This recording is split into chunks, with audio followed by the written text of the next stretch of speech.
Halo, Assalamualaikum Pak Ustadz. Waalaikumsalam warahmatullahi wabarakatuh. Amin ya rabbal alamin. Pak Ustadz, begini Pak Ustadz, kita itu kan disuruh selalu menghormati ibu ya Pak Ustadz ya. Kemudian ada beberapa orang yang sering saya dengar itu, siapapun itu Pak Ustadz ya, misalnya para pebisnis kah dia, birokrat atau teknokrat gitu, bahkan mungkin para pendakwah, bahwa keberhasilan yang dia capai, yang dia peroleh itu karena doa dari ibunya Pak Ustadz. Nah, apakah kita boleh seperti itu Pak Ustadz, bahwa keberhasilan itu memang dari doa ibu gitu Pak Ustadz? Iya. Bismillahirrahmanirrahim. Assalamualaikum warahmatullahi wabarakatuh. Waalaikumsalam warahmatullahi wabarakatuh. Amin ya rabbal alamin. Memang ada seorang anak itu mau membanggakan ibunya yang seperti itu. Satu hal yang harus kita lakukan kepada ibu atau orang tua kita adalah hormat kepada beliau. Jelas itu hormat ya. Kemudian jangan menyakiti beliau, jangan menyakiti hati beliau, jangan membuat beliau nangis. Itu memang dianjurkan oleh Rasulullah. Jadi boleh sebenarnya mau menceritakan ibunya, tapi tidak yang seperti itu gitu. Tidak yang seperti itu, karena itu bukan ranah ibunya sebenarnya. Jadi sesuatu keberhasilan itu bukan ranah ibunya. Keberhasilan seseorang, kalau orang melihat itu dia anggap itu berhasil, itu dari ranah Allah. Jadi bukan dari ranah manusia atau makhluk siapapun, nggak bisa.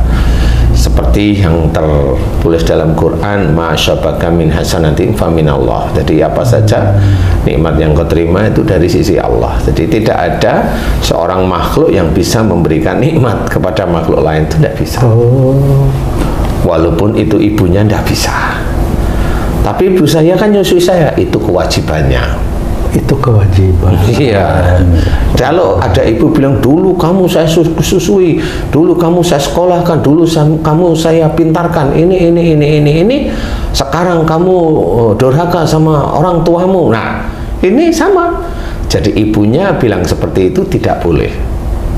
Karena itu tanggung jawab orang tua. Nah, bagi anak yang ibunya bilang durhaka, anaknya apalagi ya durhaka juga. Jadi keluarga ini memang keluarga yang memang jauh dari Allah Ta'ala.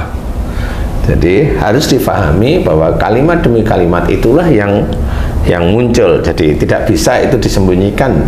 Kalau memang dia egonya tinggi, makanya kalau orang tua tadi bilang, kamu dulu kecil saya susuin, untung kamu nggak saya buang di tempat sampah, makanya kan gitu ya.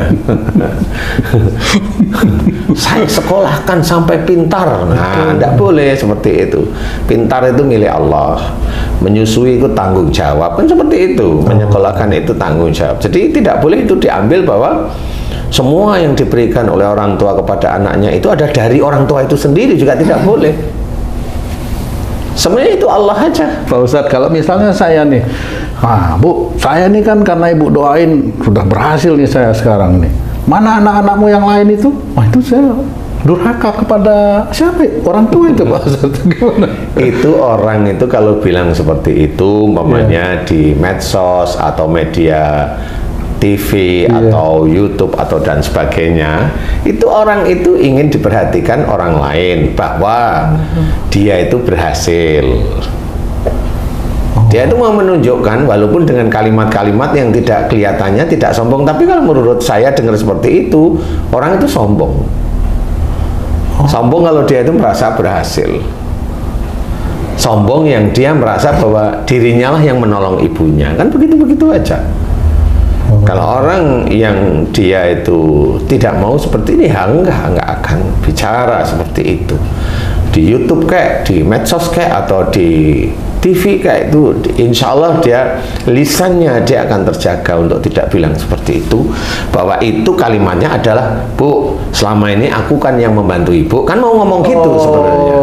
Tapi dipelesetkan, dipelintirkan, mana anak ibu yang lain kan gitu. Makanya tidak bisa seperti itu.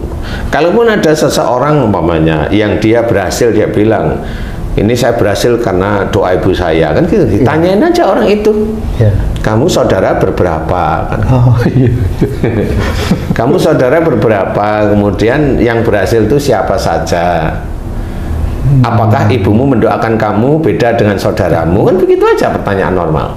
Wah, itu bisa tersinggung ibunya itu nanti. Ya, kalau ibunya tersinggung tidak ada masalah, memang itu keluarga yang memang keluar dari syariat Islam di titik-titik itu.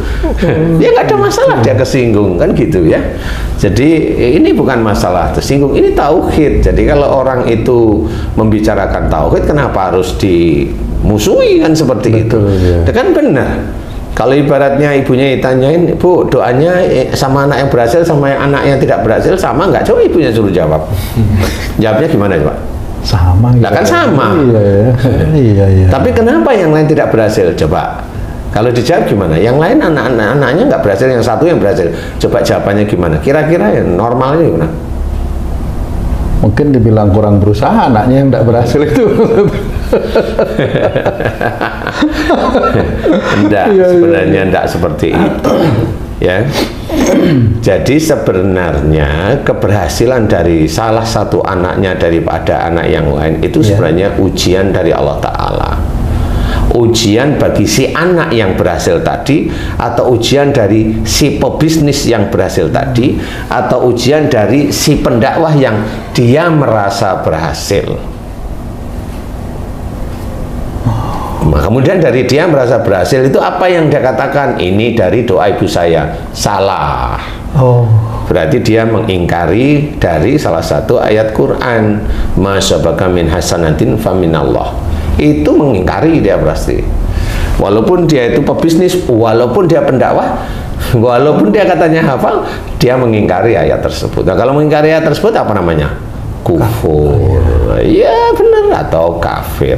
Makanya tidak boleh. Jadi seseorang itu harus paham bahwa kecuali kalimatnya ada beda. Barangkali, karena saya tidak tahu, barangkali dari doa ibu saya. Barangkali itu pun harus dilihat saudara-saudara yang lain itu berhasil apa enggak. Kalau saudara-saudara yang lain itu dia melihat enggak berhasil, nggak usah ngomongin masalah itu. Itu bikin malu keluarga nanti. Iya, bikin malu keluarga. Nah, kalau ada orang yang benar-benar mencoba bertanya, apakah umpamanya yang bilang itu Ustadz, apa Ustadz, saya mau tanya apakah saudaranya yang lain tidak berhasil? Oh iya, ya ini yang berhasil saya. Ya, bingung juga. Karena doa ibu saya, ibunya juga gitu. Karena saya dulu waktu dia belajar, ketungguin dia. Nah, yang lain ditungguin nggak? Iya. Kalau ibunya itu yang lain tidak ditungguin, nah ibunya pilih kasih. Salah lagi di hadapan Allah Ta'ala. Cuma kalau jawaban ibunya itu, ya semuanya doa saya sama, itu ibunya sudah benar di hadapan Allah.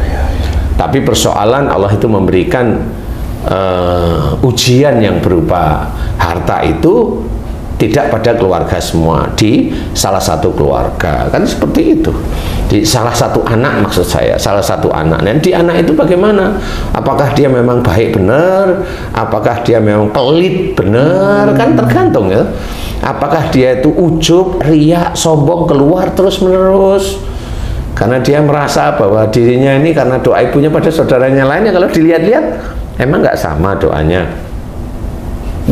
Ya betul juga itu ya. Kan sama, orang tua kan doanya sama, ya kan, anaknya soleh atau solehah sama semuanya didoain pasti.